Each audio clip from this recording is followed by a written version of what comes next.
नमस्कार, एक बार फिर से मैं आप सभी के सामने उपस्थित हूँ बेहद महत्वपूर्ण टॉपिक के साथ। आपको हेडिंग से समझ में आया होगा कि हम किस बारे में बात करने जा रहे हैं।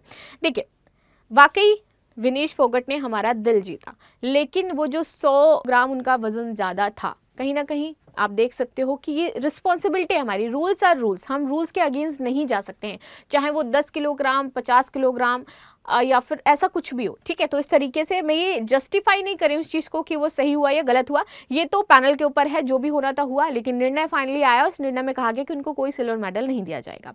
साथ ही साथ आप देखो कि इस बार भारत के खाते में ओलंपिक में एक भी स्वर्ण पदक नहीं है। भारत ने लक्ष्य ही रखा था कि उसको क्या करना है, लगभग 10 पदक जीतने।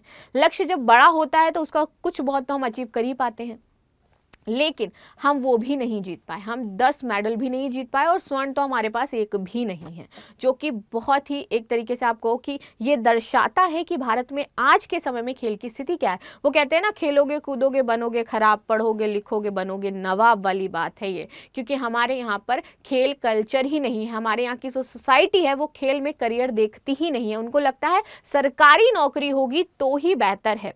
और बहुत सारे लोग गेम सिर्फ इसलिए खेलते हैं कि यार स्टेट या नेशनल लेवल तक खेल लिया तो कहीं ना कहीं हमको कोई पोस्ट दे दी जाएगी, क्योंकि कोटा होता है वहां पर खेल का। तो इस माइंडसेट के साथ लोग आ रहे हैं। तो आप बताइए कि कैसे भारत खेल में आगे बढ़ेगा। भारत बहुत पीछे है। चाइना की बात की जाए तो कंपैरिजन ही नहीं है भारत और चाइना का, जबकि चाइना ने बाद में खेलना शुरू किया है ओलंपिक्स और पहले ही साल वो भारत से ज्यादा मेडल लेकर के आया था।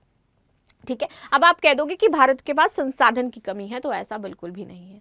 भारत के पास जो भी उचित गेम्स हैं, जो भारत खेलता है, जिनमें पार्टिसिपेट करता है, उनमें ही वो मेडल लेकर के आ जाए, स्वर्ण पदक लेकर के आ जाए। जिन संसाधनों के साथ भारत कार्य कर रहा है, जिन चीज़ों के साथ भारत कार्य कर रहा है और उपलब्ध भी करवाया जा रहा है यहाँ पे, ऐसा नहीं है कि भारत में चीज़ें उपलब्ध नहीं है या खिलाड़ियों को चीज़ें मिल नहीं रही, ऑफकोर्स मिलती हैं।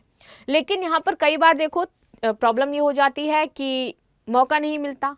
जो अच्छे खिलाड़ी हैं उनको मौका नहीं मिल रहा है, वहां पर आ जाता है पैसा, नेपोटिज्म, ये सब देखने को मिल जाता है। तो जो अच्छे खिलाड़ी हैं वो कहीं ना कहीं गुम हो जाते हैं। जो आपके देखो कहीं से फंडेड हैं या फिर ऐसी चीज़ें वो आगे देखने को मिलते हैं। तो इस तरीके की चीज़ें, यानी कि हम जिस वर्ग में खेलते हैं, बहुत सारी गेम्स तो एक है इंडिया खेलता नहीं है, बहुत सारे गेम्स में पार्टिसिपेट ही नहीं करता है, लेकिन जिनमें पार्टिसिपेट करता है उनके लिए भारत में प्रॉपर व्यवस्था है। वो उनकी प्रैक्टिस भी करते हैं, वहाँ पर कार्य भी करते हैं, लेकिन फिर भी आप देखोगे रिजल्ट बहुत अच्छे नहीं आ रहे हैं। तो यहाँ पर हमारे जो खेल मंत्रालय हैं, हमारी जो खेल मिनिस्ट्रीज़ हैं, वो बहुत सारे प्रयास भी कर रही हैं, प्रोत्साहित भी कर रही हैं खिलाड़ियों को, लेकिन फिर भी आप देखोगे कि कहीं ना कहीं समाज में आज भी ये सोच है कि गेम्स में फ्यूचर नहीं। और जब तक ये सोच नहीं बदलेगी तब तक हम क्या है, ऐसे ही अपने दिलों को तोड़ते रहेंगे। सबसे पहले देख लेते हैं न्यूज़ क्या थी।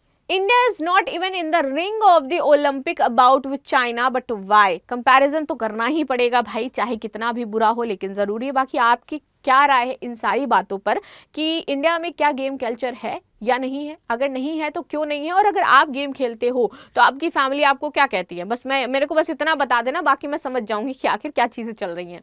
ठीक है, चर्चा में क्यों?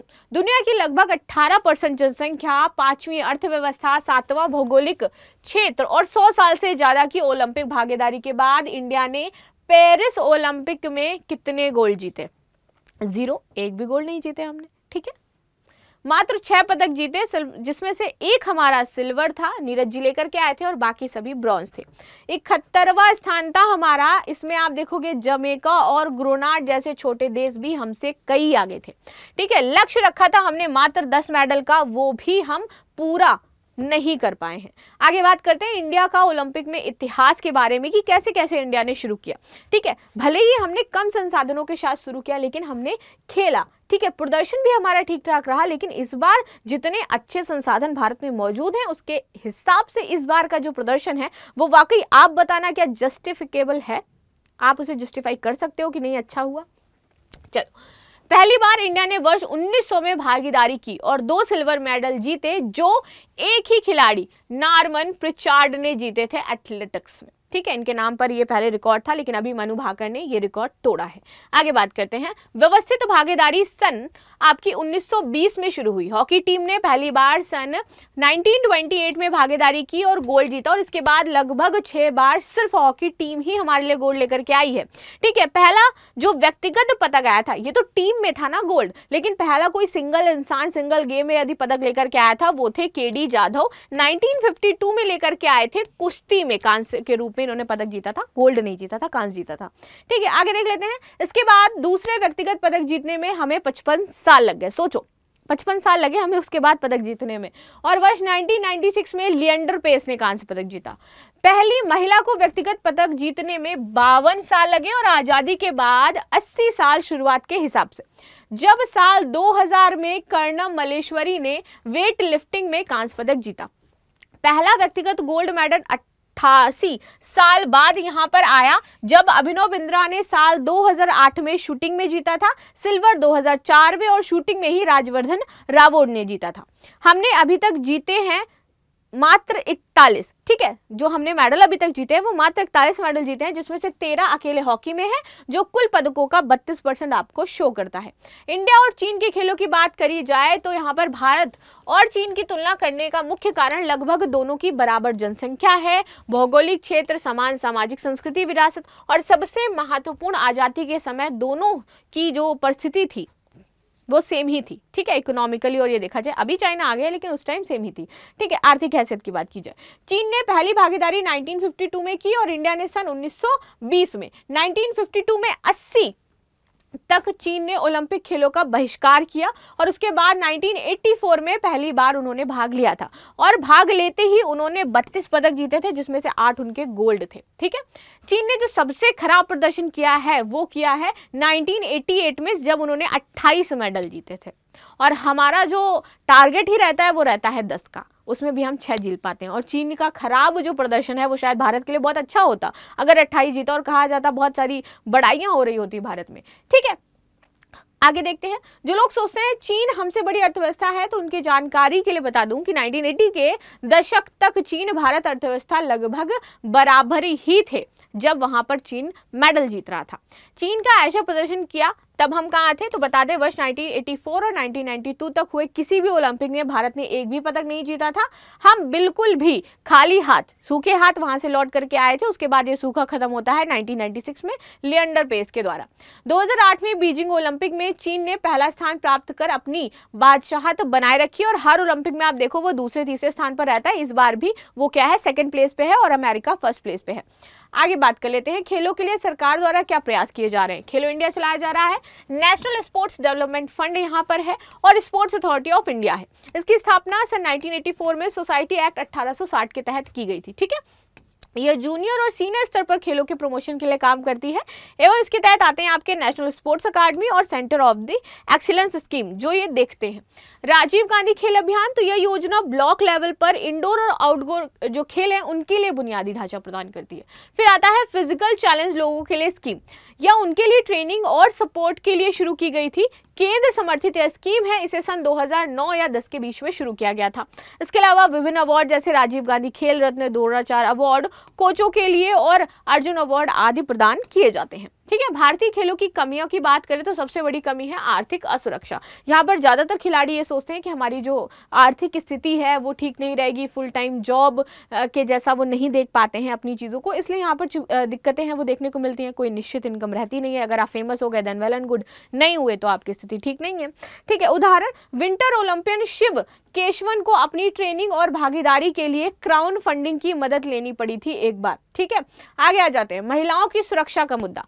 पेरिस ओलंपिक में शानदार प्रदर्शन से दिल जीतने वाली जो विनेश फोगट की बात की जाए तो पहलवानों पर उन्होंने जो लैंगिक उत्पीड़न का मुद्दा था वो उठाया था। उसके बाद आप तो देखो स्थिति बहुत बुरी हो गई थी उस दौरान। तो यहाँ पर ये जो असुरक्षा है, एक भी ये बात मन में रह जाती है। प्रतिभाओं को ना तराश पाना। ठीक है, उदाहरण बेहद प्रतिभाशाली एथलीट निसार अहमद, जिसने खेलो इंडिया गेम्स में 100 मीटर में 10 मिनट 36 सेकेंड का टाइम निकालकर सनसनी बजाती थी, जिसके बाद ये व्यक्ति, इसका जो बेस्ट टाइम था वो 10 मिनट 56 सेकंड था उनकी दौड़ में जो उन्होंने पूरी करी थी, लेकिन इसके बाद ये अचानक से गायब हो गए और दिखाई नहीं दिए। यानी कि कहीं ना कहीं यहाँ पर नेपोटिज्म चीजें आ जाती हैं और आगे खेलों को मौका नहीं मिलता है खिलाड़ियों को खेलने का। ठीक है, अधिकारियों को अपनी राजनीतिक भ्रष्टाचार और भाई भतीजावाद, तो यहाँ पर बुनियादी ढांचे में कमी देखने को मिलती है भारत के। रीजन ये है कि दूर दराज के इलाकों में कोई ट्रेनिंग सेंटर नहीं है। ठीक, और इसके अलावा कुछ राज्यों में बुनियादी ढांचा बेहद मजबूत व कुछ में ना के बराबर है। जैसे हरियाणा और बिहार जैसे राज्यों में आपको असमानता देखने को मिलती है कि हरियाणा के लोग जो हैं प्रॉपर जा रहे हैं गेम्स में, वहां पर चीजें मिलेंगी, कि बिहार में ऐसा बिल्कुल भी नहीं है। क्रिकेट का प्रभुत्व, भारत के लोग जो हैं वो क्रिकेट ज़्यादा देखते हैं और क्रिकेट के खेलों के कुल फंड जो है वो अगर बात करी जाए तो 87% है जो क्रिकेट पर फंडिंग की जाती है, जबकि बाकी जो खेल हैं उन पर सिर्फ 13% सरकार पैसा खर्च करती है, फंडिंग देती है। Short term vision, target Olympic podium scheme, तो ये टारगेट को ओलंपिक करने के लिए स्कीम चलाई जाती है शॉर्ट टर्म के लिए, लेकिन यदि लॉन्ग टर्म की बात करें तो भारत के पास ऐसी कोई स्कीम नहीं है। भारत में खेल संस्कृति नहीं है, रीजन यही है कि हम सरकारी नौकरी को वरीयता देते हैं। बात करी जाए उदाहरण के लिए, पारुल चौधरी थी, एक एथलीट थी, तो जब वो मेडल जीतती हैं वहां पर तो उनसे पूछा गया कि आपने ये जो मेडल जीता इसका मोटिवेशन आपको कहाँ से आया, तो उनका जवाब जो था वो ये था कि उत्तर प्रदेश सरकार ने गोल्ड मेडल जीतने वाले को डीएसपी का पद ऑफर किया है और यही मेरा मुख्य मोटिवेशन था। खेल में भी उनका मोटिवेशन सरकारी नौकरी था। तो जब इस तरीके से माइंडसेट रहेगा खिलाड़ियों का तो ऑफ कोर्स आप देखोगे कि भारत जो है गेम्स में बहुत अच्छा नहीं कर पाएगा और भारत सरकार को कहीं ना कहीं जो खिलाड़ी हैं उनको सिक्योरिटी देनी पड़ेगी, फाइनेंशियली भी, साथ ही साथ यदि शारीरिक बात की जाए तो फिजिकली भी देनी पड़ेगी, तभी हम इन गेम्स में अच्छा कर पाएंगे। बाकी आपकी क्या राय है मुझे अवश्य बताइएगा। मिलते हैं नेक्स्ट क्लास में, तब तक के लिए धन्यवाद। लाइक शेयर सब्सक्राइब करना बिल्कुल भी ना भूलें। Thank you so much.